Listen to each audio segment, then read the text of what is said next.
Yes, San Diego's his house. Woo-hoo. Yes, welcome to his house. I chatted with him for about an hour. We threw the football around. Oh, we my talked goodness. about everything. So cool. I literally would have fangirled the whole time. I don't know if I could have made out a normal sentence because he is awesome. I mean, Eric Weddle. Yeah. He's a special guy, and he So has quite the story to tell. So I hope you stick around for that story. I'm excited to share it with you. He was a big reason why I think a lot of people became Rams fans. Yeah. Because they remember him when he was a Charger. And I mean, he's just a good dude. He has a really powerful Right? message to all of you here in San Diego, so stay tuned for that. So glad you're with us in our 6 a.m. hour on this Friday. Friday feels here. I'm Eric Connor. And I'm Netta Iranpour. Thanks so much for being with us. We have a lot to get to this hour. Let's talk about our forecast. Yeah. Too. It's so pretty right It's now. beautiful. This is Mount Soledad. I want to put all the guys that Netta will fangirl over in one room. We got Dean Kane, Tay Diggs, and now Eric Weddle. Yeah, exactly. This room is getting bigger. Exactly, right? It's a big room. I mean, The Rock. I can keep going. There we go, exactly. And you've gotten to interview several of them, so hey, exciting. Here's the view outside Mount Soledad as the sun starts to come up. We are waking up to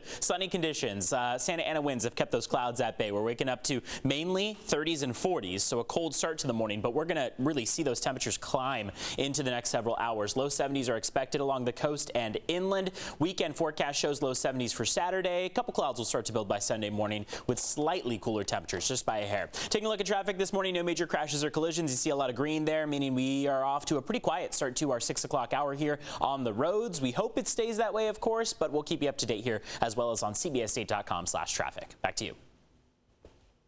Evan, thank you so much. Now, today marks a final farewell for a beloved firefighter. Nick Ramirez passed away from complications from COVID. And this morning, local first responders are coming together to honor him. CBS 8's Dana Marie McNichol is live in Kearny Mesa now with how they're going to be paying tribute here this morning. Good morning. Good morning. That's right. I'm here at the San Diego Fire and Rescue Logistics Facility where in just a couple of hours a procession for Deputy Fire Marshal Nick Ramirez will start here. Now, those close to him say they remember him for his compassion for his fire family, but also the patients he interacted with. We did speak with the supervisor who says that he really has made a lasting impact here in San Diego. He was 59 years old at the time of his passing and just ready to enjoy retirement. He worked very, very hard for the department, 19 years of service. He was just about to get a recognition of service award from his division for his retirement. So it's kind of an unfortunate time, but he does leave behind a family that loved him very much and was very involved in the fire department. They were very much so a part in a lot of the activities. And Mr. Ramirez, Nick Ramirez, was very, very beloved, well known, and respected in the department. He was a fantastic paramedic. Now this morning, friends and family are saying their final farewell to that local firefighter who passed away due to COVID. Ramirez's death is considered line of duty, so there will be an official procession with several fire engines along with law enforcement agencies in our county. Co-workers describe Ramirez as one of the most affable fire service employees around. He was a family man who adored his wife and 2 daughters. He took his responsibility of patient care very seriously and exhibited an exceptional work ethic. He treated every patient as if they were a family member, and that people who know him say he always entered a room with a smile and never left without leaving smiles on the faces of others. Ramirez will be remembered this morning at a private service after the procession that starts here at 9:30 in Kearny Mesa. I'm Dana Marie McNichol for CBS 8. I'll send it back to you. Dana Marie, thank you. Today marks 2 years since the World Health Organization declared coronavirus a pandemic. It's been 2 years. Over 450 million cases and 6 million deaths have been reported worldwide, according to Johns Hopkins. Although cases have been decreasing since the Omicron surge, this morning a new COVID lockdown has been announced in China. 9 million people in the city of Changchun have been ordered to stay home amid a spike in cases. Ukrainians escaping the horrors of war in their home country, now seeking safety here in Southern California. In fact, families have traveled thousands of miles to Tijuana, all in hopes of being granted asylum at the San Ysidro port of entry. So you see a lot of families here, but something called Title 42 is now preventing them from entering the U.S. due to coronavirus. When they show up at the border, they're being told that they don't have the right to seek asylum now and that there are no exceptions. So this case just shows, that this policy is being applied, across the board in extremely, horrific circumstances. Yeah, people being turned away there. There are some exemptions, though, which bypass Title 42. But for many, the process of getting into America is still taking them many hours after they've traveled so far. Well, today, President Biden expected to announce the U.S. will suspend normal trade relations with Russia, which will allow for tariffs on Russian imports. It's the latest effort to ramp up economic pressure on Vladimir Putin as he continues his invasion of Ukraine. This morning, the UN is set to hold an emergency meeting to discuss unproven Russian claims that Ukraine is developing chemical weapons. But the U.S. is calling this a false flag to justify Russia's possible use of its own weapons of mass destruction. The war in Ukraine is continuing to affect the gas prices here at home. You can see the average prices right here. $5.73 a gallon is what we're going to be paying here today. 1 year ago, it was $3.83. So this is a 2-cent increase from yesterday. It is another record at this time. Again, last year we were paying nearly $2 less. Here at CBSA, we want to help you save some money when you fill up. Text the word gas to 858-571-8888. We're going to send you a link to find some of the stations with the lowest prices in San Diego County so you can save a few bucks.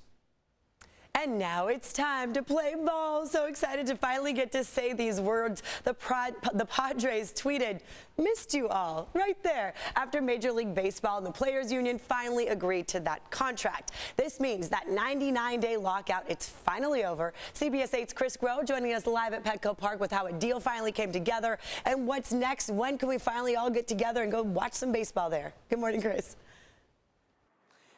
Good morning, Netta. And look, the next thing that we need to find out is when the morning team is going to go to the craft deck for a game. Maybe Padres versus Giants, so we can try to see if Netta will actually throw on, that orange and black. Are those the colors for the San Francisco Giants, right? So, yeah, obviously a lot of fun going on here in both San Diego, but across the U.S. here. Every single city that has a Major League Baseball team likely celebrating.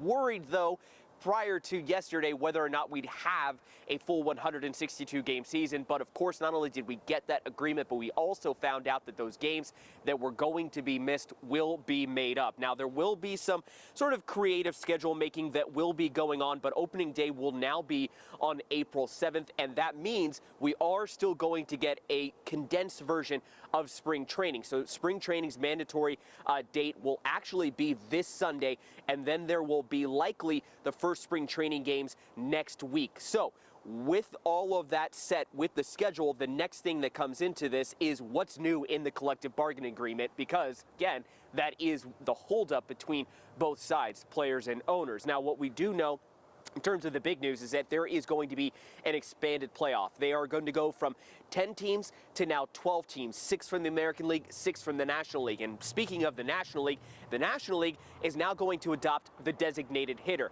which means that pitchers don't have to hit in the lineup. Now, I guess technically they still can. They can still be designated as a designated hitter, but that is something that we are not going to have to see, the inevitable sacrifice bunt to get that runner from first to second. A couple of other things is that there is going to be a minimum wage that was raised. Uniforms will potentially feature advertising for the first time ever with patches and helmet decals. And again, this is an agreement that both sides came together on, but even those who used to be in this business felt pretty confident that this was going to be something that happened, whether it was yesterday or moving forward very soon. Let's take time for everyone to understand, now that there's an agreement in place, there'll be a 162-game schedule, the full schedule. This is going to include some double headers to get there, but baseball is committed on playing the full schedule. The real winner in these negotiations will end up being the fans, because when you look at this agreement, there's a lot of things in place that's going to make the game better. And that being former Major League Baseball general manager Jim Bowden, weighing in on, again, what it is that we can look at and feel that we got to win. And it does sound like, again, the fans are definitely going to win because, again, we're not missing any baseball games. Everyone loves a doubleheader. And, of course, everyone loves to see a chance for more runs scored without pitchers now having to go ahead and bat in the lineup in the National League, the league the Padres play in, by the way. Eric and Neto. So you're saying I need to make more requests off for days off in the season. Thank you, Chris. The Aztecs one step closer to the conference tournament championship game in Las Vegas. San Diego State had to grind through a win against a familiar foe. Seiko ball fake 3. That's what he does. Keyshawn Johnson against Robinson. Scores! Wow! And a foul. Aztecs win this one 53-46. SDSU will look for revenge against Colorado State in the semifinal game. Tip-off tonight at 9 p.m. It's a late one. If the Aztecs take care of business, they face the winner of the Boise State-Wyoming showdown. The title game tip-off is tomorrow at 3 p.m. on CBS 8, so don't miss that. All right. Okay, let's check out our forecast now because, you know, the weekend's so close. Oh. I know, we're so close. I just realized my wire is like hanging down behind my back. So I'm going to discreetly tuck it into my back pocket. But as we head through the day, we're off to a pretty clear start to the morning. So we've got temperatures warming up really nicely by this afternoon, but it is a cold start to the day because we don't have that cloud cover overhead. Wind advisory is, of course, a big proponent of that. We've got that in effect through noon. So by the time we get to noon, we'll start to see those winds start to die down. Into this afternoon or so, really mild conditions, a lot of sunshine, temperatures in the low 70s. It's 6:11 right now, so we're seeing that sunrise. It's been a beautiful view. Greater Southern California has that wind advisory at least through noon, in some cases later. And when we look at how gusty we're going to get, we're kind of on the trailing end of things. So although we will see those primary wind gusts over the mountaintops, 30 and 40 mile per hour gusts, most of the region is going to be moving into the double digits by the afternoon. And you can see how those winds start to shift direction at times. We'll have a weak shortwave that'll come through over the course of Saturday night into Sunday and could bring us a little bit of cloud cover into early Sunday morning. Here's that sunrise view. This is a live look from Mount Soledad. How about that? Gusty Santa Ana winds decrease by this afternoon. Chilly overnight temperatures with frost possible. Those overnight lows already right now are in the low 30s in many cases, and we're going to warm up to the 70s, but then cool down again tomorrow morning. Mild weekend with clouds for the AM hours on Sunday morning. Highs today are going to be in the 60s and 70s, and on the 8th day, we've got a ridge of high pressure that keeps building, brings us some warm temperatures out there. As far as traffic goes, no major crashes or collisions to get to this morning. We'll keep you updated here as well as on CBS8.com, but you should be able to head out on the roads at your normal speed.